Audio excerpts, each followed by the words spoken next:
મારું નામ સોનલ છે. હું 20 વર્ષની છું અને હું મારા ફુદીના છોકરા ભેગી રહું છું.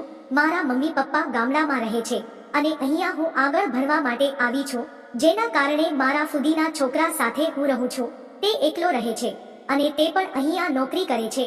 તે એક કંપનીની અંદર નોકરી કરે છે, જેના કારણે તે સવારે જતો રહે છે અને ત્યારબાદ રાત્રે ઘરે આવતો હોય છે.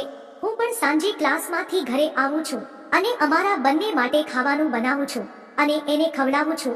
નવરાશના સમયમાં હું રૂમમાં જતી રહેતી અને મારા મિત્રો સાથે ફોન પર વાત કરતી હતી અને તે પણ રૂમની અંદર રહીને તેના મિત્રો સાથે ફોન પર વાત કરતો હતો. અમારી વચ્ચે વધારે વાતચીત નથી થતી, પરંતુ ત્યારબાદ તેના મિત્રોએ કોઈ કારણોસર તેની સાથે વાત કરવાનું મૂકી દીધું. ત્યારબાદ તે એકલો પડી રહ્યો હતો અને મારા જે મિત્રો હતા તે પણ હવે ફ્રી ન હતા, જેના કારણે હું વાત નથી કરી શકતી અને મારે લેશન અને નોટ એવું લખવાનું હોય છે, જેના કારણે હું રૂમની અંદર રહેતી હતી અને તે લખવાનું કામ કરતી હતી. હવે અમે બંને વાતચીત કરતા હતા. આમ તો અમે સામાન્ય વાતચીત કરતા હતા, પરંતુ ત્યારબાદ મેં મારા અંગત વિચારો વિશે પણ વાતચીત કરવાની ચાલુ કરી દીધી. પહેલા તો ઘણું સારું હતું, પણ હવે જે વિચારો ઉપર વાતચીત કરતા હતા તેમાં અમે લોકોએ તરત જ આગળ કામ કરવાનું વિચાર્યું અને તેની સાથે મારી અંગત ઈચ્છાઓ કહેવાનું કરવાનું ચાલુ કરી દીધું, જેના કારણે તે પણ હવે મારી વાતો સાંભળીને રાજી થઈ જતો હતો.